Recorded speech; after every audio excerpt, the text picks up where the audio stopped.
There's a strange contradiction many people don't talk about. You earn more than your parents ever did at your age. On paper, you're doing better. Better salary, better education, better technology, more opportunities.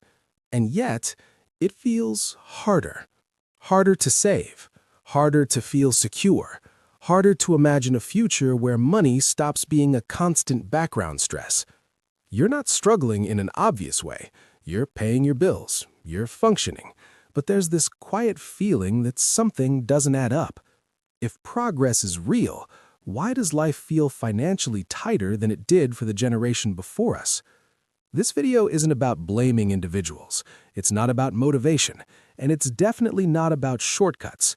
It's about understanding why earning more doesn't automatically translate into feeling ahead anymore. Let's start with a familiar picture. You're a young professional in the US or Europe, maybe mid-20s to mid-30s, college-educated, employed, trying to be responsible. You earn, say, $70,000 a year in the US, or 55,000 euros in parts of Europe. Compared to your parents at the same age, that's a strong number. But let's slow it down and look at what actually happens to that income. After taxes, healthcare, Social Security, and mandatory deductions, your take-home pay drops to around $4,200 a month. That's not poverty, but it's not freedom either. Now the expenses start. Rent for a modest one-bedroom or shared apartment, $1,500 to $1,800. Mortgage, if you were lucky enough to buy recently, often higher. Transportation. Car payment or lease, $400. Insurance, $150. Fuel, maintenance, and parking, another $150. That's $700 just to move. Student loan payments, $300 to $500. Credit cards used responsibly, $200. Phone, internet, subscriptions, $150. Groceries and basic living, $400 to $600. We haven't touched vacations. We haven't touched emergencies. We haven't touched saving. By the time the month ends, what's left isn't zero, but it's fragile.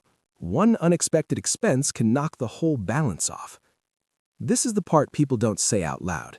You're earning more, but your financial life has become tightly engineered just to stay stable.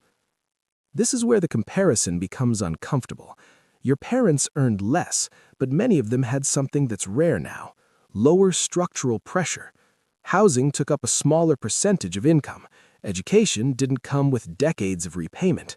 Cars were bought, not leased into permanence. Healthcare wasn't tied to complex systems of fear and billing codes. Most importantly, they weren't surrounded by a constant signal telling them what normal spending should look like. No algorithm decided what lifestyle they were expected to maintain. The mistake most people think they're making is tactical. They assume, I need a higher salary, I need better budgeting, I need to invest smarter. But the real shift isn't tactical, it's structural and psychological. Over the last 30 years, income has increased, but fixed commitments have increased faster. Not luxuries, commitments, things you can't easily walk away from. Rent contracts, long car loans, student debt, subscription-based living, lifestyle standards that feel mandatory, not optional. The modern system quietly converts income into obligations. Once income rises, those obligations rise with it, automatically. Let's use simple numbers. Imagine two people. Your parent earned the equivalent of $40,000 a year in today's dollars. Their housing cost was 20% of income. Transportation was paid off, no student loans, few recurring payments. They could save even with a lower salary. Now you earn $70,000. Housing is 35 to 40% of income. Transportation is permanently financed. Student debt follows you into your 30s.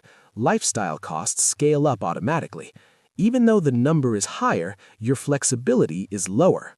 And flexibility, not income, is what creates ease. Here's the part people don't realize. Your brain doesn't measure money by salary. It measures money by margin. Margin is how much room you have after obligations. When margin is thin, every purchase feels heavy. Every bill feels personal. Every decision feels risky, even if you're doing fine.